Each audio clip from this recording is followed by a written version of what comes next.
ಮಿತ್ರರೇ ನಮಸ್ಕಾರ. ಮಿತ್ರರೇ, ಫೈನಲಿ ಬಾಂಗ್ಲಾದೇಶದಿಂದ ಭಾರತಕ್ಕೆ ಒಂದು ಗುಡ್ ನ್ಯೂಸ್ ಸಿಕ್ಕಿದೆ. ಬಾಂಗ್ಲಾದೇಶದಲ್ಲಿರುವಂಥ ಹಿಂದೂಗಳು, ಬೌದ್ಧರು, ಕ್ರೈಸ್ತರು, ಸಿಖ್ಖರು ಇವರೆಲ್ಲರನ್ನೂ ಕೂಡ ನಾನು ರಕ್ಷಿಸ್ತೀನಿ ಅಂತ ಹೊಸ ನಾಯಕ ಒಬ್ಬ ಬಾಂಗ್ಲಾದೇಶಕ್ಕೆ ಕಾಲಿಟ್ಟಿದ್ದಾನೆ. ಅಷ್ಟು ಮಾತ್ರ ಅಲ್ಲ, ಬಾಂಗ್ಲಾದ ಭವಿಷ್ಯವನ್ನು ಬದಲಾಯಿಸೋದಕ್ಕೆ ನನ್ನ ಬಳಿಯಲ್ಲಿ ಕಾಂಕ್ರೀಟ್ ಆದಂಥ ಪ್ಲಾನ್ ಇದೆ ಅಂತ ಆತ ಘೋಷಣೆ ಮಾಡಿದ್ದಾನೆ. ನಿಜವಾಗ್ಲೂ ಕೂಡ ಭಾರತಕ್ಕೆ ಇದು ಕಟ್ಟ ಕಡೆಯದಾದಂಥ ಒಂದು ಭರವಸೆ. ಮಿತ್ರರೇ, ಇದು ಬಹಳ ಇಂಪಾರ್ಟೆಂಟ್ ಆದಂತಹ ಬೆಳವಣಿಗೆ. ಬಾಂಗ್ಲಾದೇಶದಲ್ಲಿ ಸ್ಟೆಬಿಲಿಟಿ ಸ್ಥಾಪನೆ ಆಗುವಂತಹದ್ದು ಭಾರತಕ್ಕೆ ಅತ್ಯಂತ ಪ್ರಾಮುಖ್ಯತೆಯನ್ನು ಪಡೆದುಕೊಂಡಿದೆ. ಕೆಲವರು ಈ ವಿಚಾರ ಹೇಳಿದಂತಹ ಸಂದರ್ಭದಲ್ಲಿ ಬಾಂಗ್ಲಾ ವಿಚಾರ ನಮ್ಗೆ ಯಾಕ್ರಿ, ನಮ್ಮಲ್ಲೇ ಹಾಸ್ಕೊಳ್ಳೋದಕ್ಕೆ ಹೊದ್ಕೊಳ್ಳೋದಕ್ಕೆ ಬೇಕಾದಷ್ಟಿದೆ ಅಂತ ಕೆಲವರು ಕಮೆಂಟ್ ಹಾಕಿದ್ರು. ಮಿತ್ರರೇ, ಆ ರೀತಿಯಾಗಿ ಆಗೋದಿಲ್ಲ. ಬಾಂಗ್ಲಾ ನಮ್ಮ ಜೊತೆಗೆ ಗಡಿ ಹಂಚಿಕೊಂಡಿರುವಂತಹ ದೇಶ. ಹೀಗಾಗಿ ಬಾಂಗ್ಲಾದಲ್ಲಿ ಸ್ಥಿರತೆ ಭಾರತಕ್ಕೆ ಭಾರಿ ಪ್ರಾಮುಖ್ಯತೆಯನ್ನು ಪಡೆದುಕೊಳ್ಳುತ್ತೆ. ಜೊತೆಗೆ ಬಾಂಗ್ಲಾದಲ್ಲಿ ದೊಡ್ಡ ಪ್ರಮಾಣದಲ್ಲಿ ಒಂದು ಮೈನಾರಿಟಿ ಗ್ರೂಪ್ ಇದೆ, ಅದು ಹಿಂದೂಗಳು. ಇವತ್ತು ಬಹಳ ದೊಡ್ಡ ಪ್ರಮಾಣದಲ್ಲಿ ಹಿಂದೂಗಳಿರುವಂತಹ ದೇಶ ಭಾರತ. ಹೀಗಾಗಿ ಪಕ್ಕದಲ್ಲೇ ನಮ್ಮ ಹಿಂದೂಗಳ ಮೇಲೆ ಅಷ್ಟೆಲ್ಲ ದೌರ್ಜನ್ಯ ನಡೀತಾ ಇದ್ದಂತಹ ಸಂದರ್ಭದಲ್ಲಿ ನಾವು ನೆಮ್ಮದಿಯಾಗಿರೋದಕ್ಕಾದ್ರೂ ಹೇಗೆ ಸಾಧ್ಯ? ಅದರ ಜೊತೆಗೆ ಇನ್ನೊಂದು ಇಂಪಾರ್ಟೆಂಟ್ ಅಂಶ ಏನು ಕೇಳಿದ್ರೆ, ಬಾಂಗ್ಲಾದೇಶ ಪಾಕಿಸ್ತಾನದ ಕಪಿಮುಷ್ಟಿಗೆ ಹೋಗಬಾರದು ಅಥವಾ ಚೈನಾ ಅಲ್ಲಿ ಬಂದು ಆಳವಾಗಿ ಬೇರೂರಬಾರದು. ಇದು ಭಾರತದ ಕನ್ಸರ್ನ್. ಈ ಎಲ್ಲ ಕಾರಣದಿಂದ ಬಾಂಗ್ಲಾದ ಪ್ರತಿಯೊಂದು ಬೆಳವಣಿಗೆಯೂ ಕೂಡ ಭಾರತಕ್ಕೆ ಮುಖ್ಯ ಆಗುತ್ತೆ. ಇದೇ ಸಂದರ್ಭದಲ್ಲಿ ಬಾಂಗ್ಲಾದೇಶಕ್ಕೆ ಒಬ್ಬ ದೊಡ್ಡ ನಾಯಕನ ಎಂಟ್ರಿ ಆಗಿದೆ. ಇದು ಭಾರತಕ್ಕೊಂದು ಭರವಸೆಯನ್ನ ಮೂಡಿಸಿದೆ. ಆತ ಬಾಂಗ್ಲಾಗೆ ಕಾಲಿಡ್ತಿದ್ದ ಹಾಗೆ ನೀವು ನನ್ನ ಮೇಲೆ ಭರವಸೆ ಇಟ್ಕೊಳ್ಬಹುದು ಅನ್ನುವಂತಹ ವಾತಾವರಣವನ್ನು ಸೃಷ್ಟಿ ಮಾಡಿದ್ದಾನೆ. ಆ ರೀತಿಯ ಸನ್ನಿವೇಶಗಳು ನಡೆದಿದ್ದಾವೆ. ಮಿತ್ರರೇ, ಬಹಳ ಇಂಪಾರ್ಟೆಂಟ್ ಆದಂತಹ ಈ ಬೆಳವಣಿಗೆಯ ಬಗ್ಗೆ ನಾನು ನಿಮಗೆ ಡೀಟೇಲ್ ಆಗಿ ತಿಳಿಸ್ಕೊಡ್ತೀನಿ. ನೀವು ಈ ವಿಡಿಯೋನ ಕೊನೆವರೆಗೂ ಮಿಸ್ ಮಾಡದೆ ನೋಡಿ. ಮಿತ್ರರೇ, ಆ ವಿಚಾರವನ್ನು ಹೇಳೋದಕ್ಕೂ ಮುಂಚೆ ಈ ಕ್ಷಣದವರೆಗೂ ಕೂಡ ಬಾಂಗ್ಲಾದಲ್ಲಿ ಪರಿಸ್ಥಿತಿ ಯಾವುದೇ ರೀತಿಯಲ್ಲೂ ಸುಧಾರಣೆ ಕಂಡಿಲ್ಲ. ಅಂದರೆ ಕಳೆದ ಕೆಲ ದಿನಗಳಿಂದ ಅಲ್ಲಿ ಆಗ್ತಿರುವಂತಹ ಪ್ರತಿಭಟನೆಗಳಿರಬಹುದು, ಅಲ್ಲಿ ಹಿಂದೂಗಳ ಮೇಲೆ ಆಗ್ತಿರುವಂತಹ ದೌರ್ಜನ್ಯಗಳಿರಬಹುದು, ಇದು ಯಾವುದೂ ನಿಂತಿಲ್ಲ.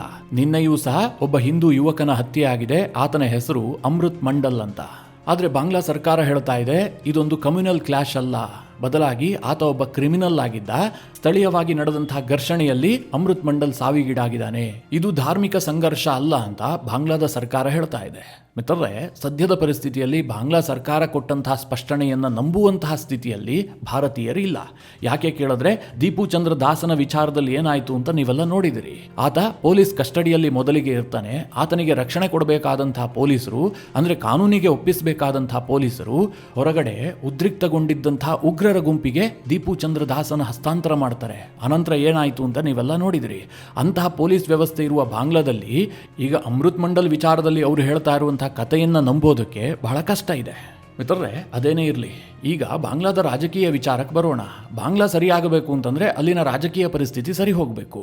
ಈ ನಡುವೆ ಬಾಂಗ್ಲಾದಲ್ಲಿ ನಡೆದಂತಹ ದೊಡ್ಡ ಬೆಳವಣಿಗೆ ಏನು ಕೇಳಿದ್ರೆ, BNP ಪಕ್ಷದ ತಾರಿಕ್ ರೆಹಮಾನ್ ನಿನ್ನೆ ಅಂದರೆ ಡಿಸೆಂಬರ್ 25ನೇ ತಾರೀಕು ಬಾಂಗ್ಲಾಗೆ ಎಂಟ್ರಿ ಕೊಟ್ಟಿದ್ದಾರೆ. ಬಹಳ ಗ್ರ್ಯಾಂಡ್ ಆದಂತಹ ಎಂಟ್ರಿ. ಇದು ಬಾಂಗ್ಲಾದ ರಾಜಕಾರಣದ ಹೊಸ ಶಕೆ ಅಂತಲೇ ವ್ಯಾಖ್ಯಾನ ಮಾಡಲಾಗ್ತಾ ಇದೆ. ಈ ಒಂದು ಘಟನೆ ಭಾರತದ ಪಾಲಿಗೂ ಕೂಡ ತೀರಾ ಮಹತ್ವವನ್ನು ಪಡೆದುಕೊಂಡಿದೆ.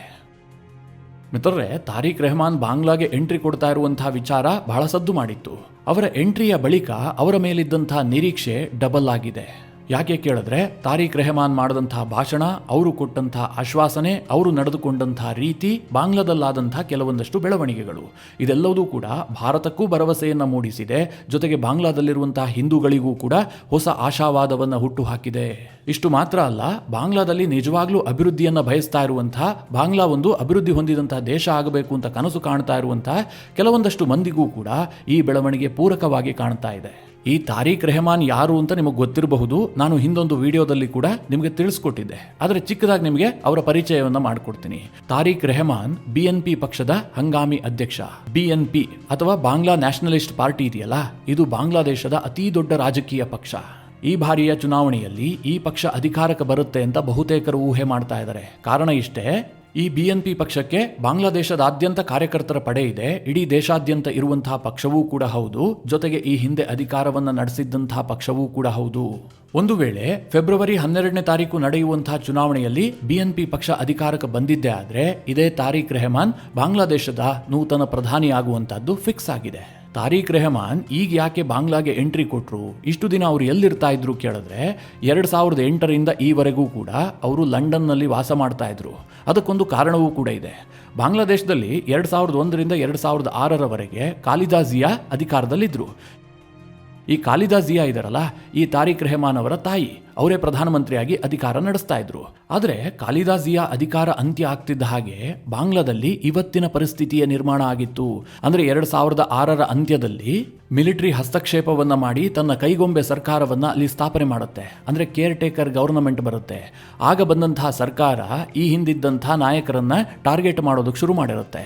ಆಗ ಈ ತಾರಿಕ್ ರೆಹಮಾನ್ ಮೇಲೂ ಕೂಡ ಅನೇಕ ಆರೋಪಗಳನ್ನು ಹೊರಿಸಲಾಗಿರುತ್ತೆ. ಕಾರಣ ಏನು ಕೇಳಿದ್ರೆ, ಇವರು ಪ್ರಧಾನಮಂತ್ರಿಯವರ ಪುತ್ರ ಆಗಿರ್ತಾರಲ್ವಾ, ಈ ಕಾರಣಕ್ಕಾಗಿ ಇವರ ಮೇಲೆ ಆರೋಪಗಳನ್ನು ಹೊರಿಸಲಾಗುತ್ತೆ. ಕೆಲ ಆರೋಪಗಳು ಸಾಬೀತಾಯಿತು ಅಂತ ಹೇಳಿ ಇವರಿಗೆ ಜೈಲು ಶಿಕ್ಷೆಯನ್ನು ಕೂಡ ವಿಧಿಸಲಾಗುತ್ತೆ. ಸರಿಸುಮಾರು 18 ತಿಂಗಳ ಕಾಲ ಬಾಂಗ್ಲಾದಲ್ಲಿ ಇವರು ಜೈಲು ಶಿಕ್ಷೆಯನ್ನು ಕೂಡ ಅನುಭವಿಸಿರ್ತಾರೆ. ಅನಂತರ ಇವರು 2008ರಲ್ಲಿ ರಿಲೀಸ್ ಆಗ್ತಾರೆ. ಬಾಂಗ್ಲಾದ ಪರಿಸ್ಥಿತಿ ಏನು ಸುಧಾರಣೆ ಆಗುವಂತೆ ಕಂಡು ಬರೋದಿಲ್ಲ.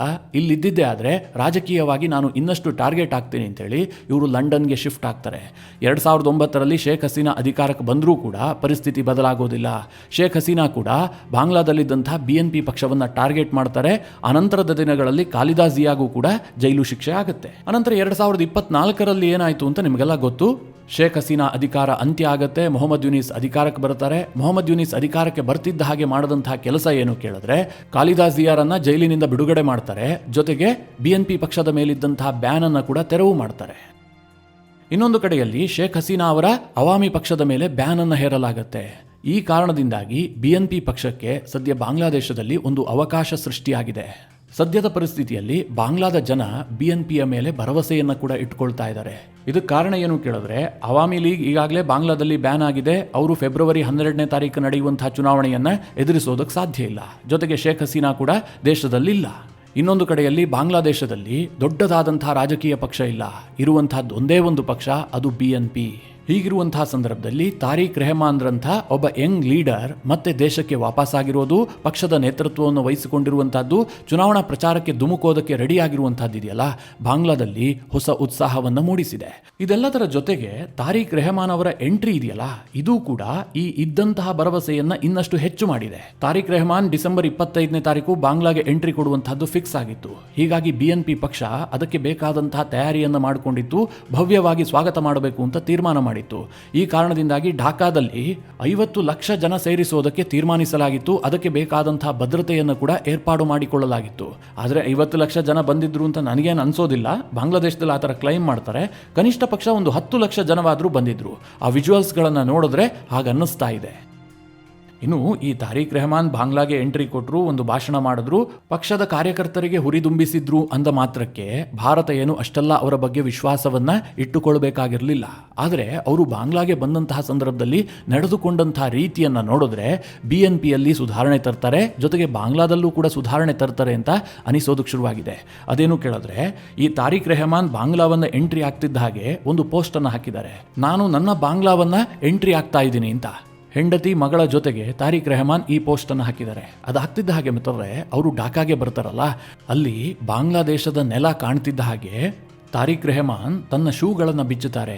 ಪಕ್ಕದಲ್ಲೇ ಇದ್ದಂತಹ ಮಣ್ಣನ್ನ ಕೈಗೆತ್ತಿಕೊಂಡು ಇದು ನನ್ನ ಮಣ್ಣು ಅಂತ ಅದಕ್ಕೆ ಗೌರವವನ್ನು ಕೊಡ್ತಾರೆ. ಇದು ನಿಜಕ್ಕೂ ಕೂಡ ನನಗೊಂದು ಸ್ವಲ್ಪ ವಿಶೇಷವಾಗಿ ಕಾಣ್ತು. ಯಾಕೆ ಅಂತಂದ್ರೆ, ನಮ್ಮ ದೇಶದಲ್ಲಿ ಕೆಲವರು ಭಾರತ್ ಮಾತಾ ಕಿ ಜೈ ಹೇಳೋದಿಲ್ಲ, ಒಂದೇ ಮಾತರಂ ಗೀತೆಯನ್ನು ಹಾಡೋದಿಲ್ಲ. ಅದೆಲ್ಲವೂ ಕೂಡ ನಮ್ಮ ಧಾರ್ಮಿಕ ನಂಬಿಕೆಗೆ ವಿರುದ್ಧವಾಗಿದೆ ಅಂತ ಹೇಳ್ತಾರೆ. ಅದೇ ಪಕ್ಕದ ದೇಶದಲ್ಲಿ ಒಬ್ಬ ರಾಜಕೀಯ ವ್ಯಕ್ತಿ ಶೂವನ್ನು ಕಳಚಿಟ್ಟು ಅಲ್ಲಿನ ಮಣ್ಣಿಗೆ ವಂದಿಸೋದನ್ನು ನೋಡಿದ್ರೆ ನಿಜವಾಗ್ಲೂ ಕೂಡ ಆಶ್ಚರ್ಯ ಆಗುತ್ತೆ. ಮಿತ್ರರೇ, ಇದನ್ನು ಸೂಕ್ಷ್ಮವಾಗಿ ಅರ್ಥ ಮಾಡ್ಕೊಳ್ಳಿ. ಅವರ ಬೇರುಗಳೆಲ್ಲ ಎಲ್ಲಿದೆ ಅಂತ. ಅವರೆಲ್ಲ ಇವತ್ತು ಬದಲಾಗಿರಬಹುದು, ಅವರ ಆಚಾರ ವಿಚಾರಗಳು ಬದಲಾಗಿರಬಹುದು, ಆದರೆ ಮೂಲ ನಂಬಿಕೆ ಇದೆಯಲ್ಲ, ಅದು DNA ಸೇರಿರುತ್ತೆ ಅನ್ನೋದಕ್ಕೆ ಇದು ಉತ್ತಮವಾದಂತಹ ಉದಾಹರಣೆ. ನಾನು ಅದ್ರ ಬಗ್ಗೆ ಹೆಚ್ಚಿಗೆ ಹೇಳೋದಕ್ಕೆ ಹೋಗೋದಿಲ್ಲ. ಈ ಒಂದು ಬೆಳವಣಿಗೆ ನನಗಂತೂ ಇಂಟ್ರೆಸ್ಟಿಂಗ್ ಆಗಿ ಕಾಣ್ತು, ಹಾಗಾಗಿ ನಿಮಗೆ ವಿವರಿಸಿದೆ ಅಷ್ಟೇ. ಅದಾಗ್ತಿದ್ದ ಹಾಗೆ ಬಾಂಗ್ಲಾದೇಶದಲ್ಲಿ BNP ಪಕ್ಷ ಒಂದು ದೊಡ್ಡದಾದಂತಹ ರ್ಯಾಲಿಯನ್ನು ಆಯೋಜನೆ ಮಾಡಿರುತ್ತೆ. ಆ ರ್ಯಾಲಿ ನಡೆಯುವಂತಹ ಸ್ಥಳಕ್ಕೆ ಒಂದು ಬುಲೆಟ್ ಪ್ರೂಫ್ ಬಸ್ಸಿನಲ್ಲಿ ತಾರಿಕ್ ರೆಹಮಾನ್ ಎಂಟ್ರಿ ಕೊಡ್ತಾರೆ. ಭಾರೀ ಭದ್ರತೆಯನ್ನು ಒದಗಿಸಲಾಗಿತ್ತು. ನಿಮಗೆ ನೆನಪಿರಲಿ, ತಾರಿಕ್ ರೆಹಮಾನ್ ಅವರ ಜೀವಕ್ಕೂ ಕೂಡ ಬಾಂಗ್ಲಾದೇಶದಲ್ಲಿ ಸಾಕಷ್ಟು ಅಪಾಯ ಇದೆ. ಬಾಂಗ್ಲಾದೇಶದಲ್ಲಿ ಯಾರನ್ನ ಯಾರು ಶೂಟ್ ಮಾಡ್ತಾರೆ ಅಂತ ಹೇಳೋದಕ್ಕೆ ಸಾಧ್ಯ ಇಲ್ಲ, ಆ ಪರಿಸ್ಥಿತಿ ಇದೆ. ಹೀಗಾಗಿ ತಾರಿಕ್ ರೆಹಮಾನ್ಗೆ ಸಾಕಷ್ಟು ಭದ್ರತೆಯನ್ನು ಒದಗಿಸಲಾಗಿತ್ತು. ಆ ಭದ್ರತೆಯಲ್ಲಿ ಒಂದು ದೊಡ್ಡ ರ್ಯಾಲಿಗೆ ಬಂದಂತಹ ತಾರಿಕ್ ರೆಹಮಾನ್ 18 ನಿಮಿಷಗಳ ತನ್ನ ಮೊದಲ ಭಾಷಣವನ್ನು ಮಾಡ್ತಾರೆ. ಆ ಭಾಷಣ ಈಗ ಭಾರಿ ಸದ್ದು ಮಾಡ್ತಾ ಇದೆ. ಕಾರಣ ಇಷ್ಟೇ, ಅವ್ರು ಹೇಳ್ತಾರೆ, ಬಾಂಗ್ಲಾ ಯಾವತ್ತೂ ಕೂಡ ಕೇವಲ ಮುಸ್ಲಿಮರ ನಾಡಲ್ಲ. ಇದು ಮುಸ್ಲಿಮರು, ಬೌದ್ಧರು, ಹಿಂದೂಗಳು, ಕ್ರೈಸ್ತರು, ಸಿಖ್ಖರು, ಈ ಎಲ್ಲಾ ಧರ್ಮದವರು ಸಹಬಾಳ್ವೆಯಿಂದ ಬಾಳುವಂತಹ ಒಂದು ನಾಡಾಗಬೇಕು. ಬಾಂಗ್ಲಾದೇಶದಲ್ಲಿ ಪ್ರತಿಯೊಬ್ಬರ ಸುರಕ್ಷತೆಯೂ ಕೂಡ ಖಾತ್ರಿಯಾಗಬೇಕು. ಅಂತಹ ಬಾಂಗ್ಲಾವನ್ನ, ಅಂತಹ ವಾತಾವರಣವನ್ನ ನಾವು ನಿರ್ಮಾಣ ಮಾಡಬೇಕು. ನಾನು ಅಮೆರಿಕದ ಮಾರ್ಟಿನ್ ಲೂಥರ್ ಕಿಂಗ್ ಅವರನ್ನ ಗೌರವಿಸ್ತೀನಿ. ಮಾರ್ಟಿನ್ ಲೂಥರ್ ಕಿಂಗ್ ಹೇಳ್ತಾ ಇದ್ರು, ಐ ಹ್ಯಾವ್ ಎ ಡ್ರೀಮ್ ಅಂತ. ಅದನ್ನು ನಾನಿವತ್ತು ಹೇಳ್ತಾ ಇದ್ದೀನಿ, ಐ ಹ್ಯಾವ್ ಎ ಪ್ಲಾನ್ ಅಂತ. ಬಾಂಗ್ಲಾದ ಭವಿಷ್ಯದ ಬಗ್ಗೆ ನನ್ನ ಬಳಿಯಲ್ಲಿ ಪ್ಲಾನ್ ಇದೆ. ಹೀಗಂತ ತಾರಿಕ್ ರೆಹಮಾನ್ ತನ್ನ ಮೊದಲ ಭಾಷಣದಲ್ಲೇ ಸಹಬಾಳ್ವೆಯ ಮಾತನಾಡಿದ್ರು. ಎಲ್ಲಾ ಧರ್ಮದವರು ಕೂಡ ಬಾಂಗ್ಲಾದಲ್ಲಿ ನೆಮ್ಮದಿಯಿಂದ ಬದುಕುವಂತಹ ವಾತಾವರಣ ನಿರ್ಮಾಣ ಮಾಡಬೇಕು, ಅದಕ್ಕಾಗಿ ನನ್ನ ಬಳಿಯಲ್ಲಿ ಪ್ಲಾನ್ ಇದೆ ಅಂತ ಘೋಷಣೆ ಮಾಡಿದ್ರು.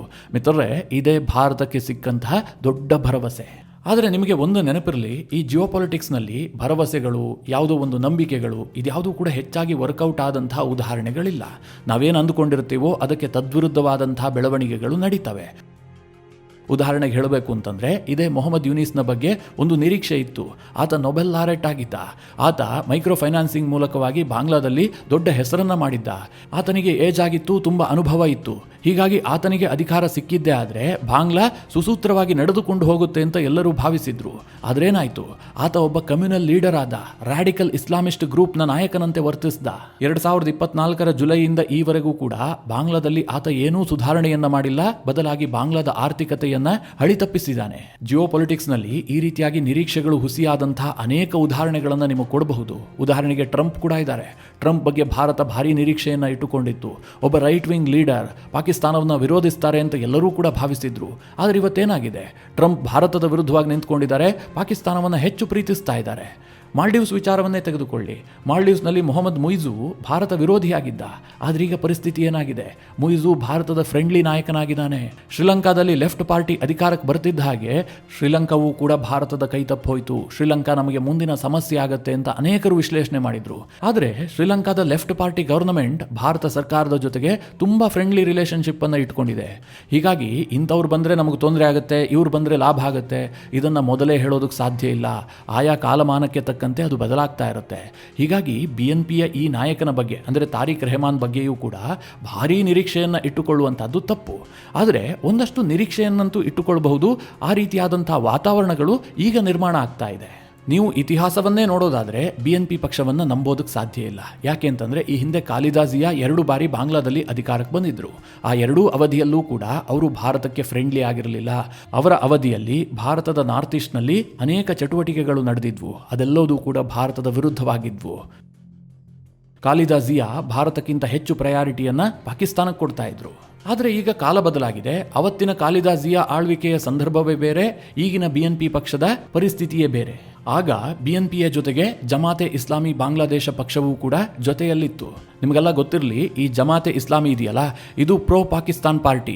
1971ರಲ್ಲಿ ಬಾಂಗ್ಲಾ ವಿಭಜನೆಯನ್ನು ವಿರೋಧಿಸಿದ್ದಂತಹ ಪಕ್ಷ. ಇವರು ಸದಾ ಪಾಕಿಸ್ತಾನದೊಂದಿಗೆ ಕೈ ಜೋಡಿಸುವಂತಹ ಕಟ್ಟರ್ ಇಸ್ಲಾಮಿಕ್ ನೀತಿಯನ್ನು ಅನುಸರಿಸುವಂತಹ ಒಂದು ಪಕ್ಷ. ಮೊದಲಿನಿಂದಲೂ ಕೂಡ ಶೇಖ್ ಮುಜಿಬುರ್ ರೆಹಮಾನ್, ಶೇಖ್ ಹಸೀನಾ ಇವರನ್ನೆಲ್ಲ ವಿರೋಧಿಸಿಕೊಂಡು ಬಂದಿದ್ದಂತಹ ರಾಜಕೀಯ ಪಕ್ಷ ಈ ಜಮಾತೆ ಇಸ್ಲಾಮಿ. ಈ ಪಕ್ಷವನ್ನ ಬಾಂಗ್ಲಾದ ಸುಪ್ರೀಂ ಕೋರ್ಟ್ ಕೂಡ ಬ್ಯಾನ್ ಮಾಡಿತ್ತು. ಶೇಖ್ ಹಸೀನಾ ಕೂಡ ನಿರ್ಬಂಧವನ್ನು ವಿಧಿಸಿದ್ರು. ಅಂತಹ ಜಮಾತೆ ಇಸ್ಲಾಮಿ ಮತ್ತು BNP ಪಕ್ಷದ ನಂಟು ಬಹಳ ಗಟ್ಟಿಯಾಗಿತ್ತು ಈ ಹಿಂದೆ. ಆದ್ರೆ ಈಗೇನಾಗಿದೆ, ತಾರಿಕ್ ರೆಹಮಾನ್ ಪಕ್ಷ ಜಮಾತೆ ಇಸ್ಲಾಮಿ ಜೊತೆಗಿನ ತನ್ನ ಸಂಬಂಧವನ್ನು ಕಡಿತಗೊಳಿಸಿದ್ದಾರೆ. ಜಮಾತೆ ಇಸ್ಲಾಮಿ 2024ರಲ್ಲಿ ದಂಗೆಕೋರರು ಯಾರಿದ್ರೋ ಅವ್ರ ಜೊತೆಗೆ ಕೈ ಜೋಡಿಸಿಕೊಂಡು ಚುನಾವಣೆಯನ್ನು ಎದುರಿಸೋದಕ್ಕೆ ಹೊರಟಿದೆ. ಇನ್ನೊಂದು ಕಡೆ BNP ತನ್ನ ನೀತಿಯಲ್ಲಿ ಬದಲಾವಣೆಯನ್ನ ಮಾಡಿಕೊಂಡು ಹಾರ್ಡ್ ಕೋರ್ ಆಗಿ ಬಾಂಗ್ಲಾದ ರಾಷ್ಟ್ರೀಯತೆಯನ್ನು ಪ್ರತಿಪಾದನೆ ಮಾಡ್ತಾ ಇದೆ. ಅಂದ್ರೆ ಟ್ರಂಪ್ ಅವರ ನೀತಿ ಇದೆಯಲ್ಲ, ಮೇಕ್ ಅಮೆರಿಕಾ ಗ್ರೇಟ್ ಅಗೈನ್, ಅದೇ ರೀತಿಯಾಗಿ ಮೇಕ್ ಅಮೆರಿಕಾ ಬಾಂಗ್ಲಾ ಅಗೈನ್ ಅನ್ನುವ ರೀತಿಯಲ್ಲಿ BNP ಪಕ್ಷ ಹೊರಟಿದೆ.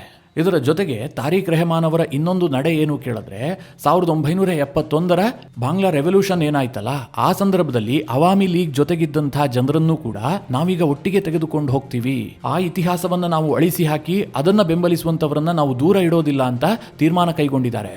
ಇದು ಕೂಡ ದೊಡ್ಡ ಬದಲಾವಣೆಯ ಸೂಚನೆ.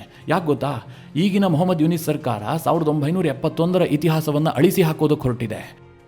ಶೇಖ್ ಮುಜಿಬುರ್ ರೆಹಮಾನ್ ಅವರ ಪುತ್ಥಳಿಯನ್ನು ನಾಶ ಮಾಡೋದಿರಬಹುದು, ಅವರ ಮನೆಯನ್ನು ಧ್ವಂಸ ಮಾಡೋದಿರಬಹುದು, ಅವರ ಇತಿಹಾಸವನ್ನು ಅಳಿಸಿ ಹಾಕೋದಿರಬಹುದು. ಇಂತಹ ಕೆಲಸಕ್ಕೆ ಮೊಹಮ್ಮದ್ ಯೂನಿಸ್ ಸರ್ಕಾರ ಕೈ ಹಾಕ್ತಾ ಇರುವಂತಹ ಈ ಸಂದರ್ಭದಲ್ಲಿ BNP ಪಕ್ಷ ಹೇಳ್ತಾ ಇದೆ, ನಮಗೆ ಆ ಇತಿಹಾಸ ಬೇಕು, ಅದನ್ನು ಬೆಂಬಲಿಸುವವರನ್ನು ಕೂಡ ನಾವು ಜೊತೆ ಕರ್ಕೊಂಡು ಹೋಗ್ತೀವಿ ಅಂತ. ಇದು ಬಾಂಗ್ಲಾದಲ್ಲಿ ಸಹಜವಾಗಿ ಹೊಸ ರಾಜಕೀಯ ಸಮೀಕರಣವನ್ನು ಸೃಷ್ಟಿ ಮಾಡುತ್ತೆ. ಈ ಎಲ್ಲ ಕಾರಣದಿಂದ ತಾರಿಕ್ ರೆಹಮಾನ್ ಬಗ್ಗೆ ಭಾರತ ಒಂದು ದೊಡ್ಡ ನಿರೀಕ್ಷೆಯನ್ನು ಇಟ್ಟುಕೊಂಡಿದೆ. ಇನ್ನೊಂದು ಇಂಟ್ರೆಸ್ಟಿಂಗ್ ಅಂಶವನ್ನು ಕೂಡ ನಿಮಗೆ ಹೇಳಲೇಬೇಕು. BNP ಪಕ್ಷ ಎಲ್ಲೂ ಕೂಡ ಭಾರತದ ವಿರುದ್ಧವಾಗಿ ಮಾತನಾಡ್ತಾ ಇಲ್ಲ. ತಾರಿಕ್ ರೆಹಮಾನ್ ಆಗಿರಬಹುದು, BNP ಪಕ್ಷದ ನಾಯಕರಾಗಿರಬಹುದು, ಎಲ್ಲೂ ಭಾರತದ ವಿಚಾರವನ್ನು ಹೆಚ್ಚಾಗಿ ಪ್ರಸ್ತಾಪವನ್ನೇ ಮಾಡ್ತಾ ಇಲ್ಲ. ಮುಖ್ಯವಾಗಿ ಶೇಖ್ ಹಸೀನಾ ವಿಚಾರದಲ್ಲೂ ಕೂಡ BNP ತಟಸ್ಥ ನಿಲುವನ್ನು ತೆಗೆದುಕೊಂಡಿದೆ. ಭಾರತ ಯಾಕೋಸ್ಕರವಾಗಿ ಶೇಖ್ ಹಸೀನಾಗೆ ಆಶ್ರಯ ಕೊಟ್ಟಿದೆ ಅಂತ ಅವರು ಪ್ರಶ್ನೆ ಮಾಡ್ತಾ ಇಲ್ಲ. ಇದರ ಜೊತೆಗೆ ಭಾರತ ಸರ್ಕಾರದ ನಿಯೋಗವೂ ಕೂಡ ತಾರಿಕ್ ರೆಹಮಾನ್ ಜೊತೆಗೆ ಈ ಹಿಂದೆಯೇ ಮಾತುಕತೆಯನ್ನು ನಡೆಸಿದೆ. ಹೀಗಾಗಿ ಈ ಎಲ್ಲ ಬೆಳವಣಿಗೆಯನ್ನು ಗಮನಿಸಿದ್ರೆ, ಒಂದು ವೇಳೆ ಫೆಬ್ರವರಿ 12ನೇ ತಾರೀಕು ಬಾಂಗ್ಲಾದಲ್ಲಿ ಚುನಾವಣೆ ನಡೆದು ಆ ಚುನಾವಣೆಯಲ್ಲಿ BNP ಪಕ್ಷ ಅಧಿಕಾರಕ್ಕೆ ಬಂದು ತಾರಿಕ್ ರೆಹಮಾನ್ ಪ್ರಧಾನಿ ಆಗಿದ್ದೇ ಆದರೆ ಬಾಂಗ್ಲಾದೇಶದ ಪರಿಸ್ಥಿತಿಯಲ್ಲಿ ಸಾಕಷ್ಟು ಸುಧಾರಣೆ ಕಾಣಬಹುದು. ಅಲ್ಲಿನ ಅಲ್ಪಸಂಖ್ಯಾತ ಸಮುದಾಯ ನೆಮ್ಮದಿಯ ಜೀವನವನ್ನು ಎದುರು ನೋಡಬಹುದು ಅನ್ನುವಂಥ ಒಂದು ನಿರೀಕ್ಷೆ ಮೂಡಿದೆ. ಮಿತ್ರರೇ, ಈ ಎಲ್ಲ ವಿಚಾರಗಳ ಕುರಿತಾಗಿ ನಿಮ್ಮ ಅನಿಸಿಕೆ ಅಭಿಪ್ರಾಯಗಳೇನು? ಕಮೆಂಟ್ ಮಾಡುವ ಮೂಲಕ ನಮಗೆ ತಿಳಿಸಿ. ಹಾಗೆ ನಿಮಗೆ ಈ ವಿಡಿಯೋ ಇಷ್ಟವಾದರೆ ಲೈಕ್ ಮಾಡಿ. ಜೊತೆಗೆ ನೀವಿನ್ನೂ ನಿಮ್ಮ ನೆಚ್ಚಿನ ಸಂಸ್ಕಾರ ಸೌರಭ ಯೂಟ್ಯೂಬ್ ಚಾನಲ್ನ ಸಬ್ಸ್ಕ್ರೈಬ್ ಮಾಡಿಲ್ಲ ಅಂತಾದರೆ ಈ ಕೂಡಲೇ ಸಬ್ಸ್ಕ್ರೈಬ್ ಮಾಡಿ. ಮುಂದಿನ ಎಲ್ಲ ಅಪ್ಡೇಟ್ಗಳ ನೋಟಿಫಿಕೇಷನ್ಗಾಗಿ ಬೆಲ್ ಐಕಾನ್ ಒತ್ತಿ.